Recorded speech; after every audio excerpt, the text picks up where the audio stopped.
सर्वांना सस्नेह जय जिजाऊ. बांधवांनो, मी अविनाश मोहिते 199 दौंड विधानसभा मतदारसंघातून संभाजी ब्रिगेडच्या माध्यमातून अधिकृत उमेदवारी लढवत आहे. आज आपण या व्हिडिओच्या माध्यमातून दौंड तालुक्याच्या विकासावरती चर्चा करणार आहोत. गेले कित्येक दिवस हा तालुका अपेक्षित तालुका राहिलेला आहे. या दौंड तालुक्यावरती भारतीय जनता पार्टी आणि त्यांचे स्थानिक आमदार राहुलदादा कुल यांचं निर्विवाद वर्चस्व राहिलेलं आहे. त्याच पद्धतीने आत्ता जे विरोधात वाटतात आहेत म्हणजे महाविकास आघाडीचे उमेदवार रमेश आप्पा थोरात हे सुद्धा माजी आमदार या दौंड तालुक्यामध्ये राहिलेले आहेत. पण या थोरात आणि कुल या प्रशस्त आमदारांनी धनदांडगे आमदारांनी या दौंड तालुक्याचा मात्र विकास खुंटवलेला आहे. दौंड तालुक्याचा विकास होण्याऐवजी दौंड तालुका भकास झालेला आहे असं म्हटलं तरी वावगं ठरणार नाही. अनेक वेळा आपण सोशल मीडियाच्या माध्यमातून अनेक वेळा आपण फेसबुक असेल, यूट्यूब असेल, इंस्टाग्राम असेल व्हिडिओ काढून वेळोवेळी या दौंड तालुक्यातील सुज्ञ मतदारांना जागृत करण्याचा प्रयत्न केलेला आहे. आज त्याच धर्तीवरती पुन्हा एकदा संभाजी ब्रिगेडच्या अधिकृत उमेदवारी घेऊन आपण या दौंड तालुक्याच्या सर्वांगीण विकासासाठी मैदानात उतरलेलो आहे.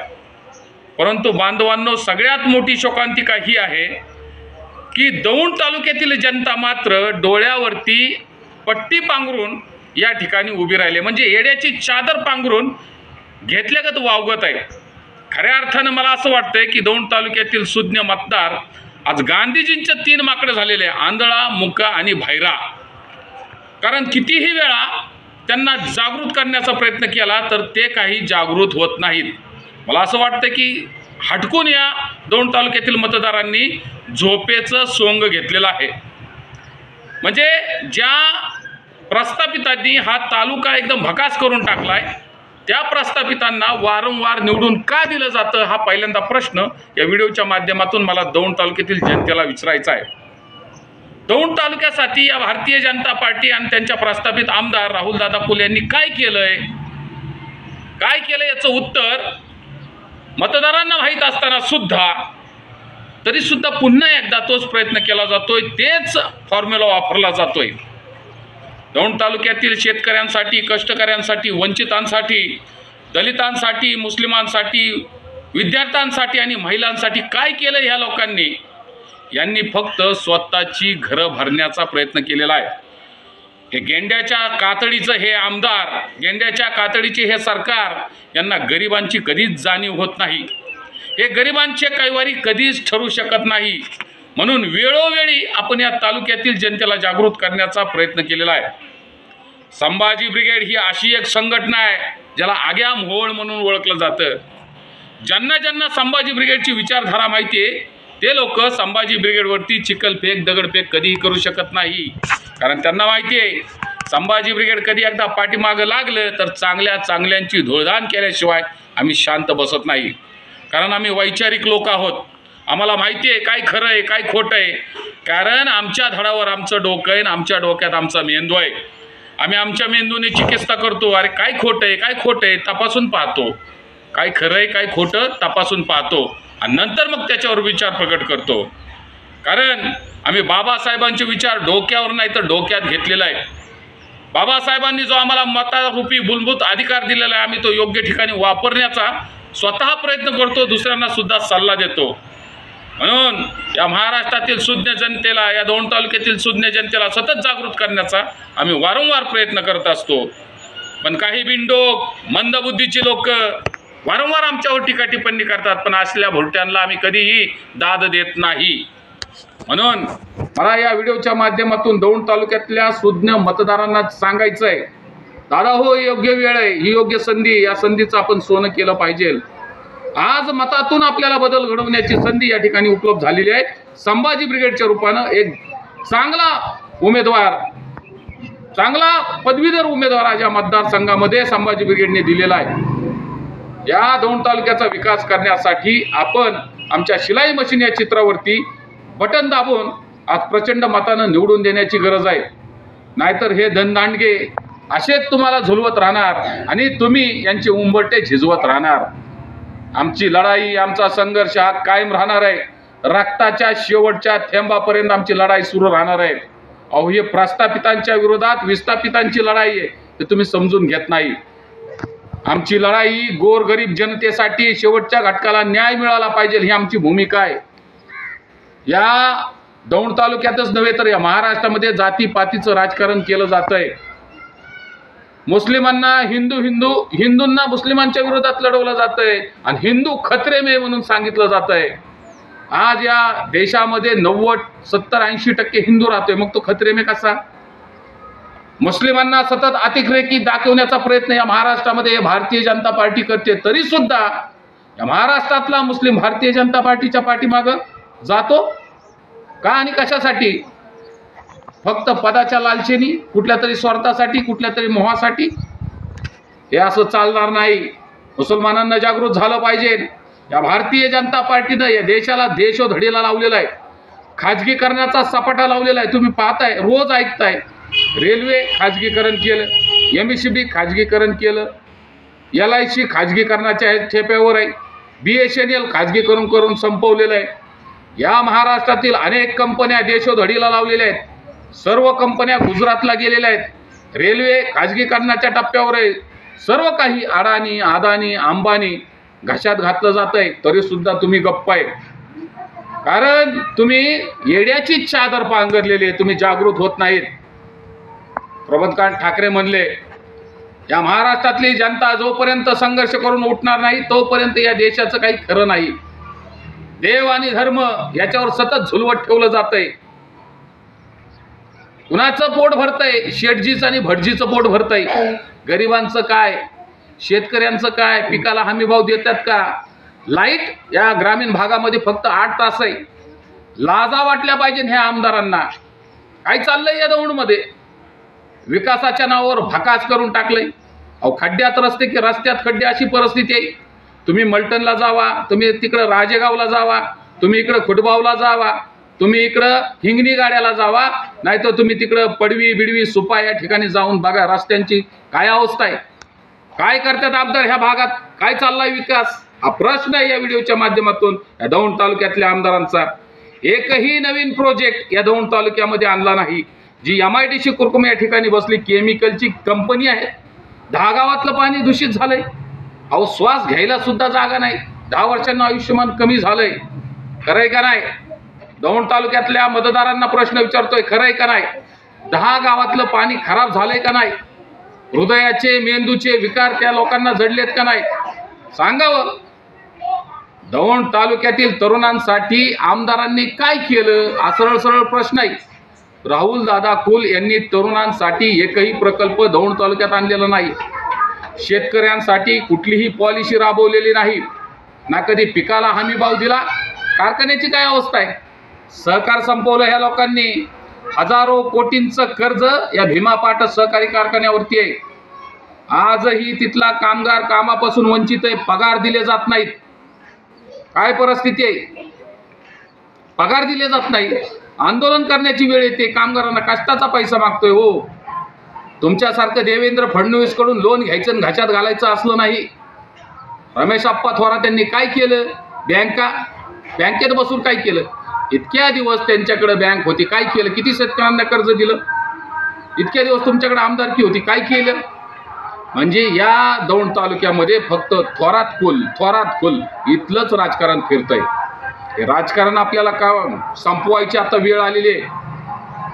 म्हणून दौंड तालुक्यातील सुज्ञ मतदारांना विनंती आहे, दादा हो, जागे व्हा.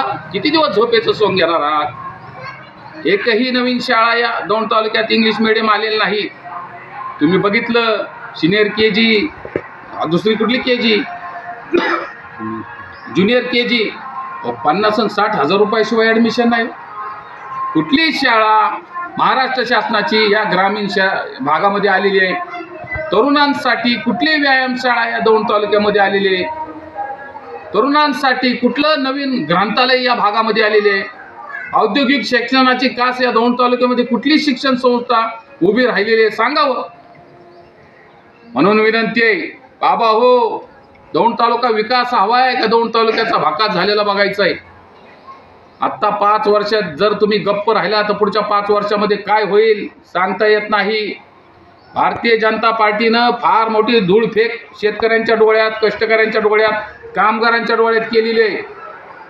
म्हणून लाडकी बहीण म्हणून लाडक्या भावाच्या मागे जाऊ नका. हा लाडका भाऊ नाही, सावत्र भाऊ आहे, वैरी हा, आणि रात्र वैऱ्याची आहे, लक्षात ठेवलं पाहिजे. अकाउंटवरती 3,000 आले, 4,000 आले, 5,000 आले, काही जणांच्या 7,000 आले, लय खुश झाले, आनंदात दिवाळी साजरी केली. पण बंधूंनो आणि बहिणींनो, तुम्हाला या व्हिडिओच्या माध्यमातून सांगतोय, हा सारा पैसा आहे ना, हा तुमचा आणि आमचा आहे. जो टॅक्स रूपी पैसा आपण महाराष्ट्र शासनाकडे जमा करतो ना, हा पैसा आहे. यांनी यांच्या खिशातून दिलेलं नाही. जर का सरकार पडले किंवा निवडून जरी आलं तरी त्वरित ही जी चालू केलेली योजना आहे त्वरित बंद केली जाईल, हे सुद्धा लक्षात घ्यावं. हे फक्त निवडणुकीच्या तोंडावरती एक दिलेलं लालच आहे. हे मतातून याचा राग आपल्याला व्यक्त करायची वेळ आलेली आहे. म्हणून यांच्या फसव्या योजनांना तुम्ही बळी पडू नका. यांनी दिलेल्या आश्वासनांची खैरात तुम्ही लक्षात घेतली पाहिजे. कारण निवडणुकीच्या तोंडावरतीच फक्त हे आश्वासनांची खैरात केली जाते. हे आपण समजून घेतलं पाहिजे, हे आपल्या ध्यानात आलं पाहिजे. म्हणून दौंड तालुक्यातील सर्व जनतेला विनंती आहे की आत्ता वेळ आलेली आहे संभाजी ब्रिगेडच्या पाठीमागे ठाम भूमिका घेण्याची. आम्ही तर रस्त्यावरती उतरलेलो आहे. आमचा संघर्ष सुरूच आहे. जिंकू किंवा हारू माहिती नाही काय घडेल, पण जिद्द ही कायम असली पाहिजे आणि विरोध हा कायम राहिला पाहिजे. कारण त्यांनी आपल्याला नेहमी गृहीत धरलंय. हे नेहमी आपल्याला गृहीत धरतात की काय करणार आहे, कोण वाकडं, कोण काय आमचं वाकडं करणार आहे. तुम्ही जर कधी राहूला गेला ना, तुम्ही जर आमदारांचा बंगला बघितला ना, तो डोळं दिपत्यान तुमचं, कुठून आलाय हा पैसा. असं कुठलं काम करतात की ज्यांची प्रॉपर्टी 200 कोटीने वाढलेली आहे. 2019ला त्यांची जर 10% होती तर आज त्यांची 200% झाली. कुठं आलाय पैसा. 5 एकरात बंगल्याचं काम, कुठं आलाय पैसा. हजारो कोटी घशात घातलेत, लक्षात येते का तुमच्या. हा, आणि आज रमेश आप्पा थोरात अजित पवार गटात होते, तिकीट नाही मिळालं केलं की शरद पवारांच्या पायावर जाऊन पडले. मी तुमचाच आहे, कट्टर आहे, मी सर्वस्व तुमच्यासाठी अर्पण करतो. या व्हिडिओच्या माध्यमातून जनतेला सांगतो, ज्या दिवशी रमेश थोरात निवडून येतील त्याच दिवशी ते अजित पवार गटात तुम्हाला सामील झालेले पाहायला मिळून येतील. हे कधीही आपल्या नाही झाले तर दुसऱ्यांचं कधी होणार आहे. म्हणजे आपल्या बापाचा जो नाही झाला तो दुसऱ्यांचा कधी होणार आहे, ही अशी गत आहे. म्हणून हे दोन्हीही एका माळेचे मणी, हे आपण समजून घेतलं पाहिजे. दौंड तालुक्यामध्ये जर तुम्हाला चांगलं पाण्याची आयोजन पाहिजे असेल, दौंड तालुक्यामध्ये तुम्हाला चांगल्या शाळा हव्या असतील, दौंड तालुक्यामध्ये चांगले रस्ते हवे असतील, लाईट तुम्हाला 24 तास हवी असेल, पिण्यासाठी सोलर योजनेचा आता पिण्यासाठी पाण्याचा वापर आहे ना, फिल्टरनुसार प्रत्येक तालुक्यात केला जातोय. गरम पाण्याची आता तुम्हाला सुविधा उपलब्ध प्रत्येक ग्रामपंचायतीमध्ये व्हायला पाहिजे, ती बी मोफत. चांगले रस्ते, चांगले आरोग्य, मुलांसाठी वाचनालय व्हायला पाहिजे. ते कुठेही त्याचा उपयोग होत नाही. म्हणून हे जर तुम्हाला हवं असेल ना, तर तुम्ही संभाजी ब्रिगेडच्या पाठीमागं ठामपणे उभं राहिलं पाहिजे आणि संभाजी ब्रिगेडच्या उमेदवाराला तुम्ही निवडून आणलं पाहिजे. ही भूमिका घेणं आता गरजेचं आहे. नाहीतर आंधळं दळतंय आणि कुत्रपीठ खातंय, अशी परिस्थिती होईल. म्हणून बांधवांनो विनंती आहे, आता ना आम्ही संधीत चालून आले, वारंवार सांगतोय, जीव तोडून सांगतोय, बिंबीच्या देठापासून सांगतोय, अजून जागे व्हा. किती दिवस असे वाट पाहणार आहात आणि किती दिवस दुसऱ्याचे झेंडे उचलणार आहात. अरे कधीतरी स्वाभिमानाने जगायला शिका. स्वाभिमान आपल्या रक्तात असला पाहिजे. एक वेळ दुसऱ्याच्या नजरेत पडलेलं चालतंय, स्वतःच्या नजरेत पडता कामा नये. म्हणून दिनदुबळ्यांसाठी, गरिबांसाठी, कष्टकऱ्यांसाठी, वंचितांसाठी, दलितांसाठी, मुस्लिमांसाठी हा संघर्ष सुरू आहे. संघर्ष आपल्या रक्तात आहे. संघर्ष हा केला जाणार. रस्त्यावर उतरून आंदोलनं, उपोषणं हे नेहमी आपण करत आलोय. पुन्हा आजचा आपला लढा सुरू झालेला आहे आणि या लढ्यामध्ये तुम्ही मोठ्या संख्येनं सामील झालं पाहिजे. तुम्हाला जर पुढे येण्यासाठी भीती वाटत असेल, तुम्हाला जर कुणाचा दबाव वाटत असेल, तर तुम्ही मताच्या मतपेटीतून म्हणजे ते ईव्हीएमच्या माध्यमातून तुम्ही व्यक्त केलं पाहिजे. या दौंड तालुक्यामध्ये तेच लोक पुन्हा निवडून देऊ नका. आज झाला आता. किती दिवस करणार आहात. नवीन लोकांना संधी द्या, उमद्या लोकांना संधी द्या. यांची पोटं आधीच भरलेली आहेत. तरी तुम्ही त्यांना ठासत असताल तर ते खाणार नाहीत. जे उपाशी आहेत त्यांच्याकडे बघा, ते जनकल्याणासाठी रस्त्यावर उतरलेत.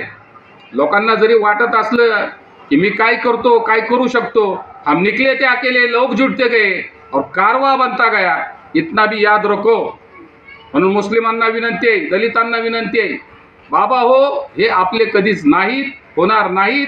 म्हणून आपला लढा आपण आता स्वतः उभा केला पाहिजे.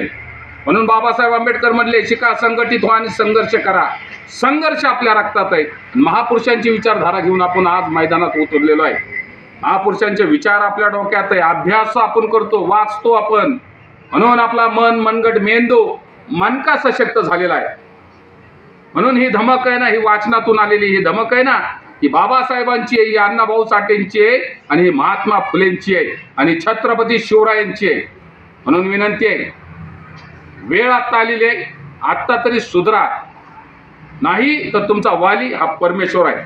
एवढंच बोलताना या ठिकाणी थांबतो. धन्यवाद. जय जिजाऊ, जय शिवराय, जय भीम.